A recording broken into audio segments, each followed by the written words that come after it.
hendak menjadi orang kaya. Agama tidak melarang kita menjadi orang kaya, asalkan menjadi orang kaya itu sesuai dengan orang kaya yang diajarkan oleh Rasulullah sallallahu alaihi wasallam. Apa yang diajarkan agama terhadap orang kaya? Pertama, kasbul halal, usaha yang halal.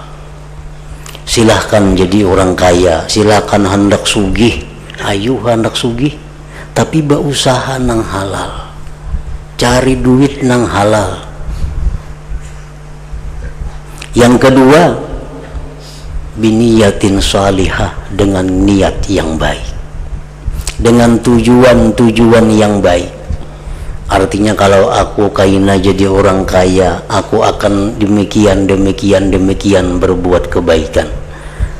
Nah, itu sesuai dengan apa yang diajarkan Rasulullah sallallahu alaihi wasallam. Dan andai kata dia sudah berhasil menjadi orang kaya, bagaimana mestinya menjadi orang kaya yang sesuai dengan ajaran Rasulullah sallallahu alaihi wasallam itu? Pertama, luzumut tawadu. Orang kaya itu selalu melazimi sifat tawadu. Jangan hanya lagi miskin bersifat rendah hati, begitu kaya sombong. Nah, ini kada sesuai dengan ajaran agama kita. Yang kedua, nafiyul kibir, menolak kesombongan di hatinya. Karena harta ini adalah salah satu di antara 7 sebab yang menyebabkan orang tersirit ke dalam kesombongan. Karena dia merasa punya harta yang banyak, karena merasa punya kekayaan, itu sangat mudah didatangi perasaan besar, perasaan sombong ini.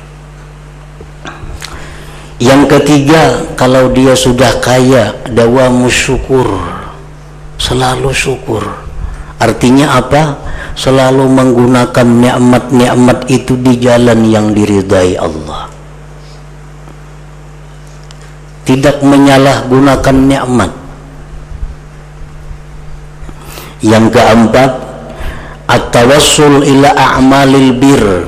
Dia menjadikan harta kekayaannya itu sebagai alat untuk mencapai amal-amal kebaikan. Yang kelima,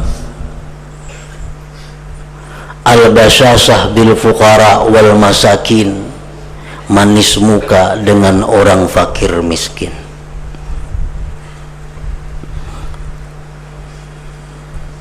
Yang keenam, as-sakha, pemurah. Yang ketujuh, mura'atu hukukil khadam, menjaga hak-hak para pembantunya. Karena orang kaya pasti banyak berisi pembantunya. Ini pembantu mesti dijaga hak-haknya. Apa kewajiban dia kepada pembantu? Jangan sampai gajinya terlambat, jangan sampai honornya tertunda. Nah, ini hak-hak daripada pembantu. Nah, jadi silahkan hendak jadi orang kaya. Agama kadang melarang kita jadi orang sugih, asalkan dengan cara yang diajarkan Rasulullah sallallahu alaihi wasallam. Dan kalau sudah berhasil kaya, hendaklah dia orang kaya yang mengikuti Rasulullah sallallahu alaihi wasallam, yaitu orang kaya yang seperti tadi. Para sahabat tidak sedikit yang kaya-kaya. Bahkan di antara yang terkaya, Abdurrahman bin Auf, dia termasuk 10 sahabat yang dijamin surga oleh Rasulullah sallallahu alaihi wasallam. Tetapi Abdurrahman bin Auf adalah orang kaya yang mengikuti ajaran Rasulullah sallallahu alaihi wasallam.